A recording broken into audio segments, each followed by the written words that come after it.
Pegue sua xícara, ajuste suas posições, porque o Expresso BDC está no ar. A primeira dose de informação para o seu dia render mais. E olha, a dose de hoje tá caprichada, viu? Bom dia para todo mundo que tá com a gente. Bom dia. E, bom, imagina só a seguinte cena. Alguém deixa para trás o império financeiro de, sei lá, mais de $1 trilhão.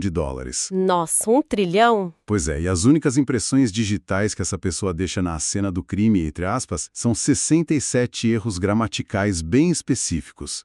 Além de um rastro de código criptográfico, claro. É o roteiro perfeito para um filme de mistério, né? Total. Hoje a gente vai fazer uma análise profunda das novas evidências que estão ameaçando, desmascarar de vez o Satoshi Nakamoto. O famoso arquiteto fantasma do Bitcoin. Exatamente.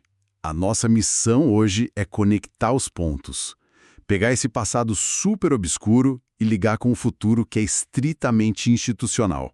E para quem está acompanhando a gente, olha, a gente reuniu uma pilha de documentos de peso. Uma pilha mesmo. Tem uma investigação colossal do The New York Times que acabou de sair do forno. Temos dados on-chain da Glassnode, que são cirúrgicos. E também análises táticas da Bunker Digital Consultoria, além da visão daquelas baleias corporativas gigantes do setor. Sabe que a dissonância que a gente está presenciando no mercado agora é brutal, né? Como assim, brutal? É que, pensa bem, de um lado a gente tem a mídia tradicional gastando rios de dinheiro, recursos massivos mesmo, para tentar resolver um quebra-cabeça de 16 anos. Atrás de uma identidade oculta. Isso.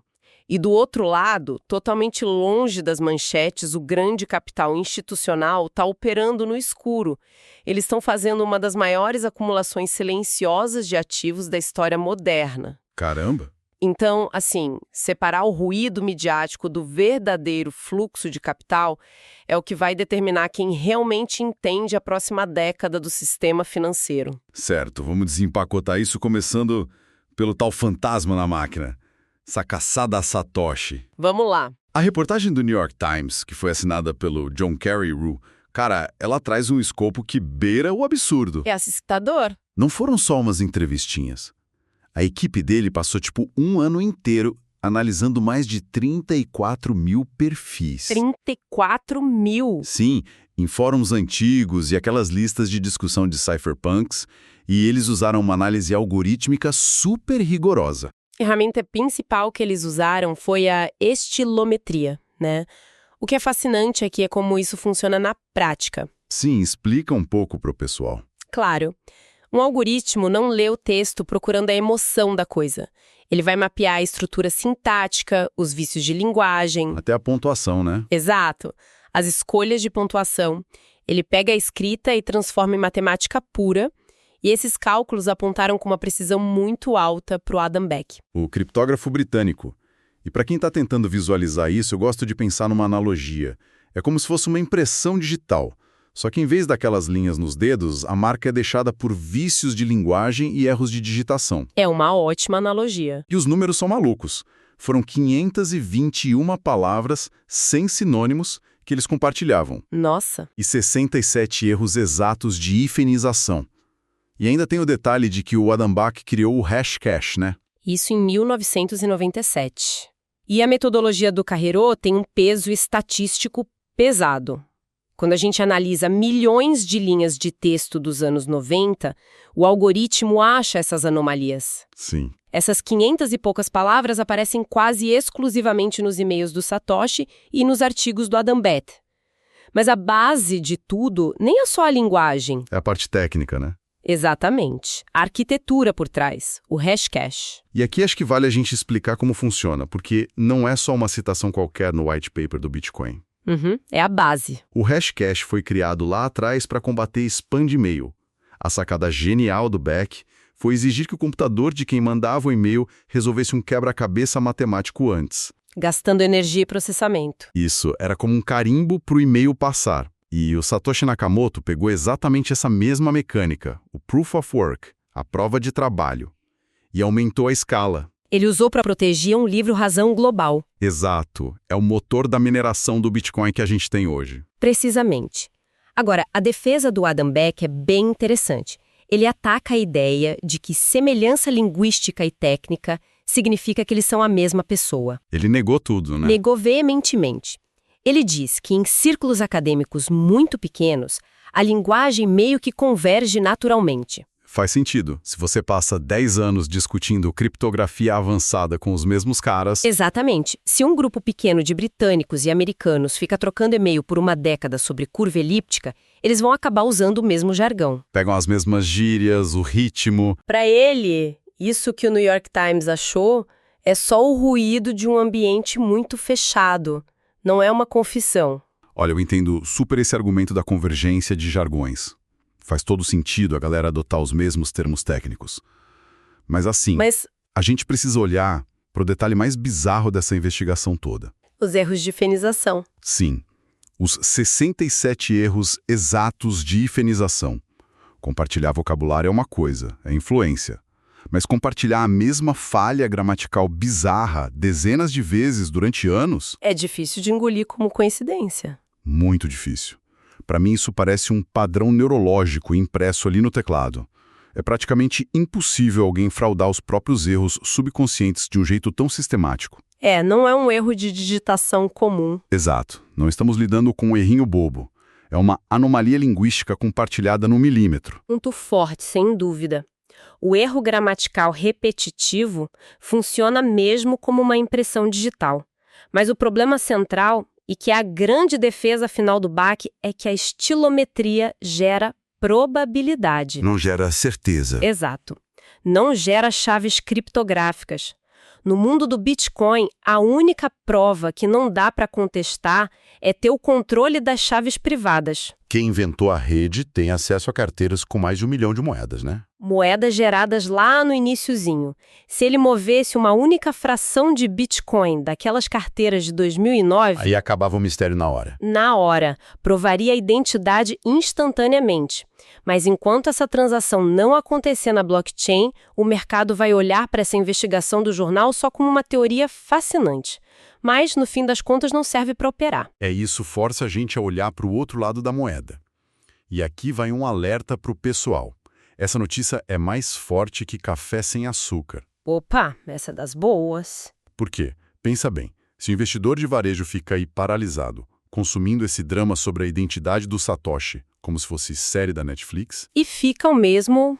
Quem é que está de fato operando nos bastidores? Aqui é onde a coisa fica realmente interessante.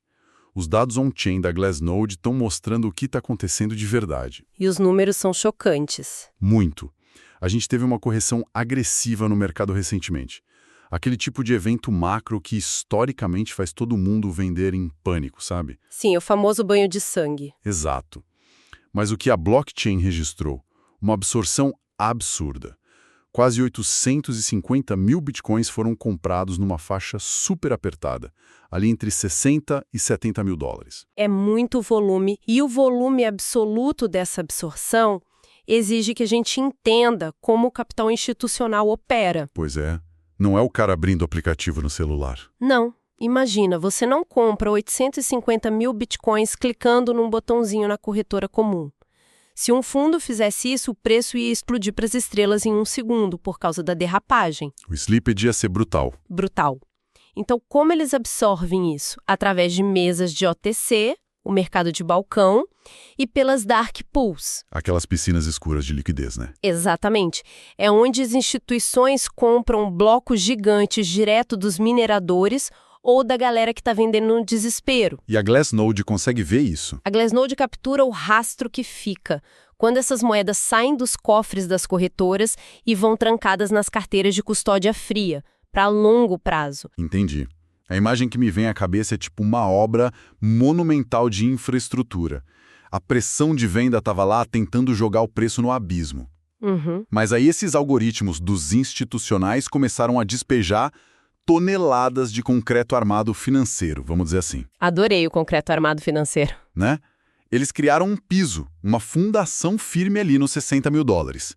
E, poxa, quando alguém joga dezenas de bilhões de dólares numa fundação, não é para ter lucrinho rápido mês que vem. Com certeza não. É uma jogada de longo prazo. E se conectarmos isso a um cenário maior, Essa migração do dinheiro mostra uma mudança nas regras do jogo global. Como assim? As instituições e os fundos soberanos estão vendo a inflação que não cede, a dívida dos países explodindo, guerra para todo lado. Instabilidade geopolítica total? Total. Eles não estão comprando essa queda para surfar um hype de curto prazo. Eles estão ancorando o patrimônio num ativo que tem uma escassez matemática inalterável. Estão fugindo da impressora de dinheiro. Isso. Estão tratando a rede como uma reserva de valor imune ao que qualquer banco central decida fazer. E é exatamente essa tese que a gente vê nas recomendações da Bunker Digital Consultoria. Perfeito, a Bunker tem batido muito nessa tecla. A estratégia que eles passam para os clientes que têm muito capital em caixa foge totalmente de ficar especulando todo dia. A Bunker orienta a focar 100% no DCA, que é o Dollar Cost Averaging, só que executado por algoritmo. Compras fracionadas e constantes. Exato. A lógica de fazer isso nessa zona de suporte não é só para melhorar o preço médio, é para ir sugando sistematicamente a liquidez de quem está assustado no varejo sem causar picos de preço. É o famoso comer pelas beiradas. É. A consultoria fala bem claro.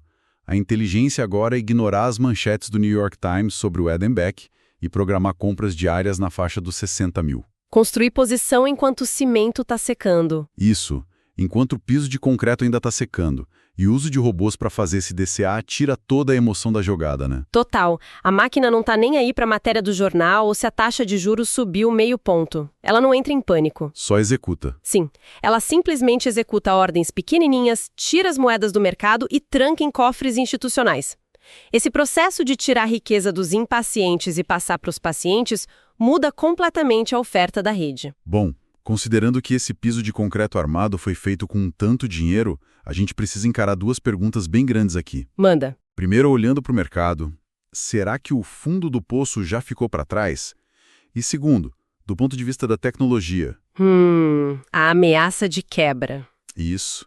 Existe algo sendo desenvolvido agora que pode rachar essa infraestrutura no futuro? Ótimas perguntas. Sobre fundo do poço, quem tem liderado essa visão otimista são analistas como Michael Saylor, o CEO da MicroStrategy. O Saylor sempre tem posições fortes. Sim, a avaliação dele, baseada no crédito do mercado, é que o fundo já foi selado lá em fevereiro na marca dos 60 mil. E o argumento dele foca muito naquelas liquidações forçadas, né? Exatamente. Aquele banho de sangue de quem estava muito alavancado. Pois é. Para quem não está muito familiarizado com como essas liquidações funcionam, o mercado operava com uma alavancagem que era, insana. Fundos pegavam bilhões emprestados, usando as próprias criptos como garantia. Um castelo de cartas. Total. Aí, quando o preço caía de um certo limite, os robôs das credoras vendiam tudo automaticamente. A preço de mercado. A preço de mercado, o que derrubava o preço ainda mais e já engatilhava a liquidação do próximo fundo. Um dominó violento. Cascata pura. Cascata. O que a MicroStrategy e o pessoal institucional estão dizendo agora é que essas cascatas já varreram todo mundo que tinha que varrer. A faxina foi feita. A faxina aconteceu. Os superalavancados foram obliterados. Quem está segurando os ativos agora não tem chamada de margem para cobrir. A dívida tóxica sumiu. Bom, isso levanta uma questão importante sobre a segunda parte do nosso dilema. Se a ameaça de crédito, que era interna, sumiu... O que acontece com a ameaça externa? Isso. O fantasma dos computadores quânticos. O Saylor vive dizendo que esse risco é um problema lá no futuro distante, que é puramente teórico. Ele acha que é só ruído. Ele diz que é só ruído para assustar os investidores. Mas olha, eu preciso dar um choque de realidade nessa visão otimista dele. Não estamos falando de uma teoria vaga que saiu num filme de ficção científica. De jeito nenhum. A gente está falando de um vetor de ataque matemático, super específico, focado no algoritmo de Shor. O terror da criptografia. Sim. A criptografia que protege o Bitcoin baseia-se na ideia de que não dá para fazer engenharia reversa. De descobrir a chave privada a partir da pública. Exato. Um computador normal levaria, bilhões de anos para testar tudo. Mas com o algoritmo de Shor rodando num computador quântico de verdade, potente... Ele fatoraria os números em horas, talvez minutos. Minutos.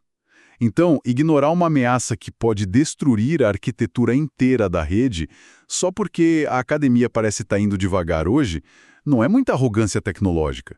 Para quem está enfiando bilhões ali. É um questionamento essencial. A arrogância tecnológica já destruiu impérios gigantes, a história tá cheia disso. Pois é. Mas o contraponto dos institucionais não é negar a física quântica. Eles sabem que o computador quântico vem aí. O ponto é a capacidade de adaptação. O software é atualizável, né? Exato. O Bitcoin é consenso social e software. Agências como o NIST, nos Estados Unidos, já estão padronizando uma nova geração de criptografia. A criptografia pós-quântica. Isso. Aquelas redes baseadas em reticulados. Muito antes de um computador quântico ficar forte o suficiente para quebrar a rede, o Bitcoin pode e deve passar por uma atualização. Para integrar essas assinaturas resistentes. É uma corrida armamentista, mas o sistema imunológico da rede é feito para prever esses ataques com anos de folga. O que acaba mostrando que os bancões e os institucionais não estão comprando às cegas. Eles estão apostando que a rede consegue se defender e evoluir. E é essa resiliência que abre caminho para o próximo grande salto de valor. Para o Saylor e para a MicroStrategy, não é só sobre o preço subir, é sobre a infraestrutura. A construção por cima da rede. Exato. O que está sendo construído agora são mercados de crédito nativos na blockchain. Bancos que não vão precisar se basear em reservas de ouro ou em títulos do governo que mudam com a política. Eles vão usar a matemática do Bitcoin. A imutabilidade da rede vai ser a camada de liquidação do planeta, emitindo contratos que confiam só na criptografia e não num tribunal. Então, o que tudo isso significa? Significa que a transição está completa.